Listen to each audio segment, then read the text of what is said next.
Selamat pagi semua. Selamat pagi, Bu. Bagaimana keadaannya hari ini? Sehat, Bu. Oke, mantap. Kalau keadaan sehat, berarti kita bisa melaksanakan pembelajaran hari ini dengan baik. Sebelum kita memulai pelajaran, marilah kita berdoa terlebih dahulu. Siapa yang berdoa, nak? Oke, silakan. Mari kita berdoa sesuai agama dan kepercayaan kita masing-masing. Berdoa dimulai. Bismillahirrahmanirrahim. Terima kasih berkat dan rahmat kepada kami ya Allah sehingga kami dapat berkumpul kembali di sekolah ini untuk melaksanakan kegiatan belajar mengajar seperti biasa. Berikan kami berkat dan rahmat. Amin. Oke, menyanyikan lagu nasional. Ya, kita biasakan menyanyikan lagu nasional sebelum memulai pembelajaran. Siapa yang mau memimpin, nak? Oke, silakan, nak.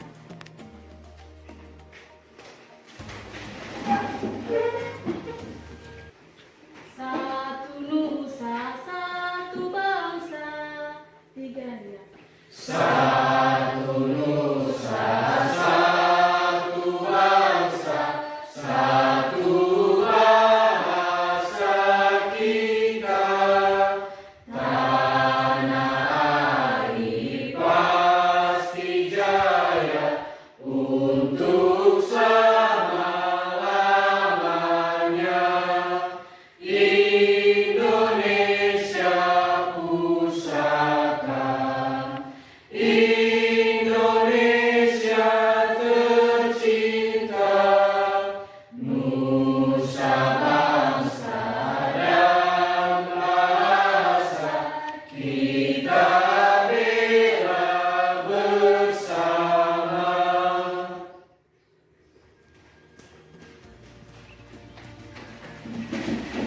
Ada yang tidak hadir hari ini? Ada satu orang sakit. Siapa namanya, nak? Kristina Mimrokubu. Sakit, ada suratnya, nak? Ada. Oke. Kita periksa terapian dulu. Ya, rapi nggak? Semuanya coba lihat dulu. Dasi. Kita masuk ke pembelajaran kita minggu ini, ya. Siapa yang masih ingat pembelajaran kita minggu lalu? Tentang apa materi atau materi kita minggu lalu? Siapa yang bisa jawab? Saya, Oke, silakan Albert. ya, materi kita yang kita pelajari minggu lalu mengenai kasus-kasus pelanggaran hak dan pelanggaran kewajiban. Aku mau tanya, siapa yang masih ingat kenapa terjadi kasus-kasus pelanggaran hak dan kewajiban, pengingkaran kewajiban ini? Siapa yang bisa jawab? Kenapa ini bisa terjadi? Oke, silakan Herman. Kasus ini terjadi disebabkan oleh kurangnya kesadaran diri dan sikap tidak toleran. Oke, tepuk tangan dulu buat Herman. Kalau lebih baiknya Ibu terangkan dulu apa tujuan pembelajaran kita hari ini. Apa kita belajar tentang upaya penanganan. Yang pertama itu, peserta didik diharapkan mampu menghargai perbedaan. Nah, ini tadi berhubungan dengan toleransi.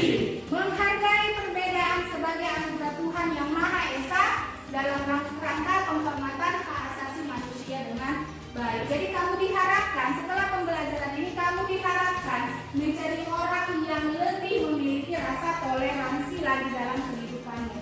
Oke. Lalu kita masuk ke judul kita. Upaya pemerintah dalam penanganan kasus pelanggaran hak dan pengingkaran kewajiban warga negara. Itu tujuan. Siapa yang membaca, nak? Tentang upaya pemerintah dalam penanganan kasus pelanggaran hak. Nomor 1, siapa yang membaca? Ya, silakan Arbor.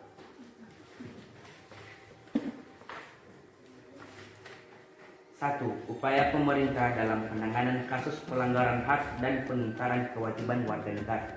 Sampai di sini ada pertanyaan, nak? Saya ketahui kan Bu, sekolah juga pasti ada tindakan kasus pelanggaran hak dan kewajiban. Bagaimana juga tindakan kami sebagai anak sekolah atau juga tindakan guru dalam mencegah terjadinya pelanggaran hak dan kewajiban yang dilakukan oleh anak sekolah. Oke, terima kasih.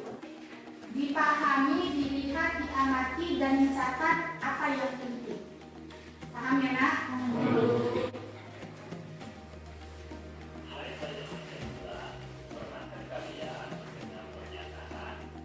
Lebih baik daripada mengobati. Pernyataan tersebut sangat relevan dalam proses penegakan hak dan kewajiban warga negara. Tindakan terbaik dalam penegakan hak dan kewajiban warga negara adalah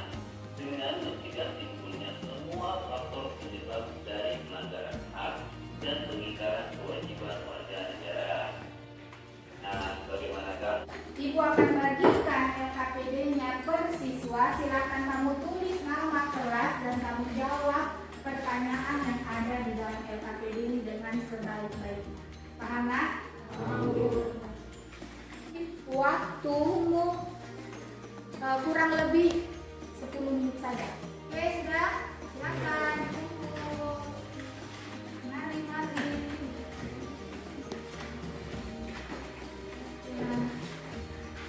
Oke, minggu lalu Ibu sudah memberi tugas sama kamu tentang proyek keluarga negaraan. Tentang mari meneliti.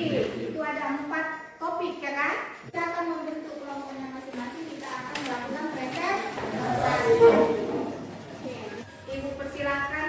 Yang pertama kali maju itu kelompok 1. Kita persilakan ke kelompok 1. Kasih dulu semangat engagement. Terima kasih kesempatan yang diberikan kepada kami untuk mempresentasikan hasil diskusi kami mengenai angka pengangguran yang masih tinggi di Indonesia. Yang pertama yaitu pengertian pengangguran. Mungkin kata pengangguran sudah tidak asing lagi bagi kita semua, yang dimana pengangguran ini merupakan seseorang yang tidak memiliki pekerjaan. Pertanyaan kami dari kelompok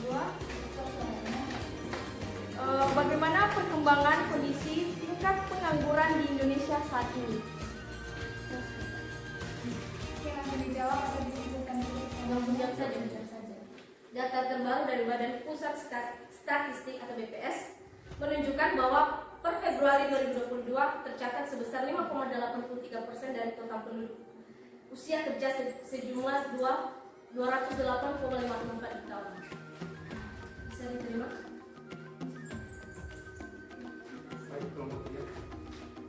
Pertanyaan dari kelompok 3, apakah pekerjaan yang layak bagi setiap orang yang tidak berpendidikan tinggi yang hanya tamat di bangku SD, SMP, dan SMA untuk menghindari terjadinya pengangguran khususnya di daerah kita saat ini? Baik, kami akan menjawab pertanyaan dari kelompok 3.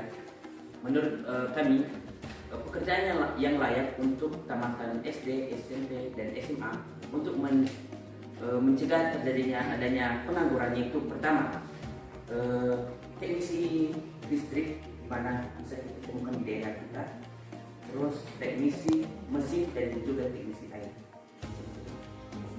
Silakan, Mak.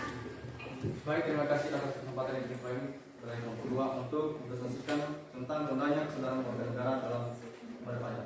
Langsung saja pada pembahasannya akan dijelaskan oleh teman kami sambil berikut. Terima kasih waktu dan kesempatan yang telah diberikan kepada kami kelompok 1. Judul materi yang akan kami bahas pada hari ini adalah hendaknya kesadaran warga negara dalam membayar pajak. Kata pajak adalah kata yang tidak asing lagi bagi kita atau bahkan ada orang tua kita di rumah yang sedang membayar pajak dan pelayanan pajak kepada masyarakat yang kurang maksimal. Di dalam hal ini ada beberapa faktor yang menyebabkan rendahnya kesadaran masyarakat dalam memenuhi kewajiban perpajakan, yaitu ketidakpuasan masyarakat terhadap pelayanan publik. Dan dari kelompok 1 memberikan pertanyaan, yaitu menurut kelompok apa saja yang menyebabkan rendahnya kesadaran masyarakat membayar pajak? Langsung dijawab atau bagaimana? Baik, jawabannya yaitu rendahnya kesadaran membayar pajak disebabkan oleh masyarakat yang tidak tahu pentingnya fungsi pajak dalam pembangunan negara.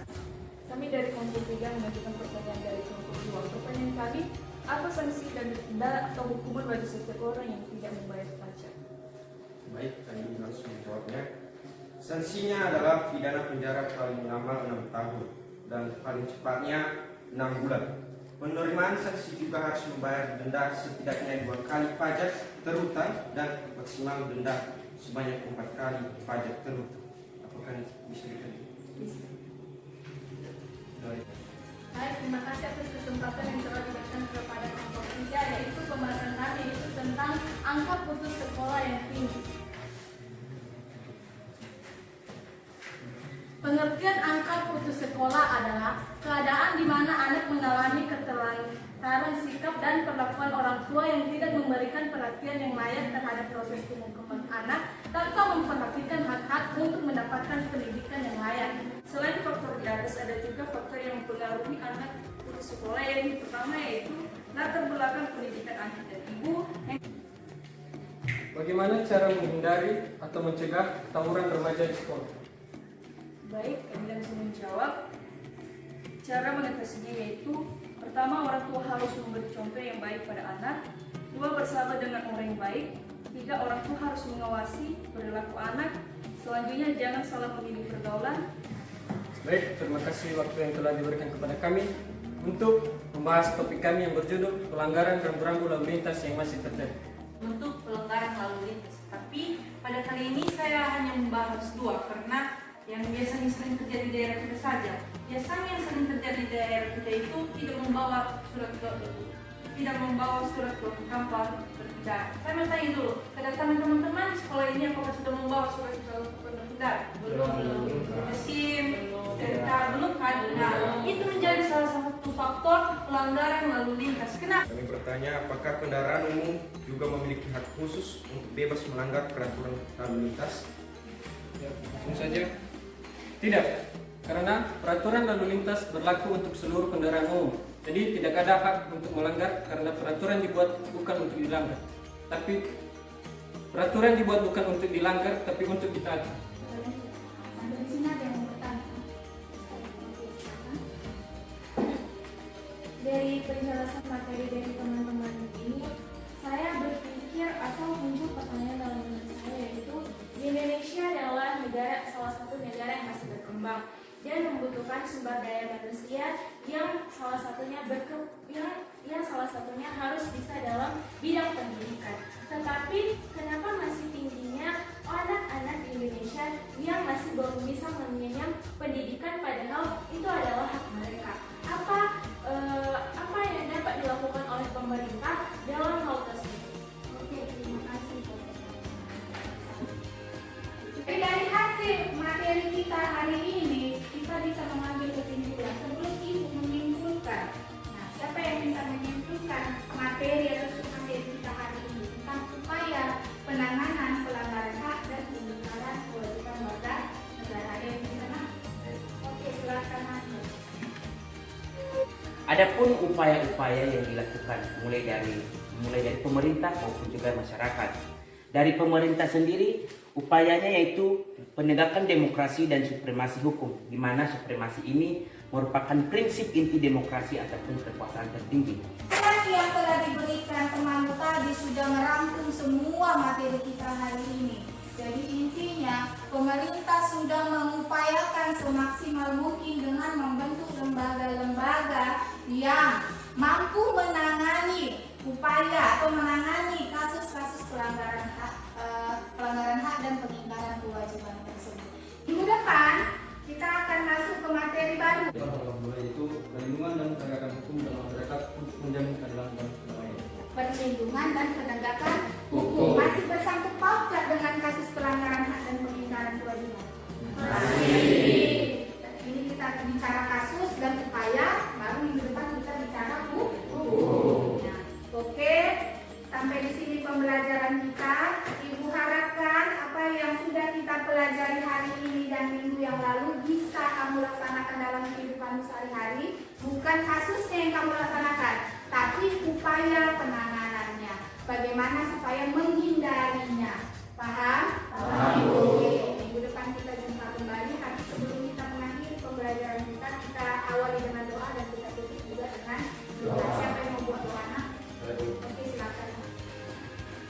Mari kita bersatu dalam doa.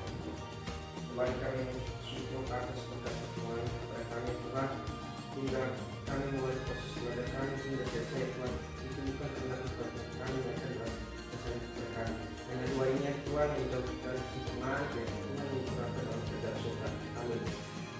Terima kasih buat kesempatannya, terima kasih buat waktunya. Ibu akhiri pembelajaran kita. Selamat pagi semua anak-anak.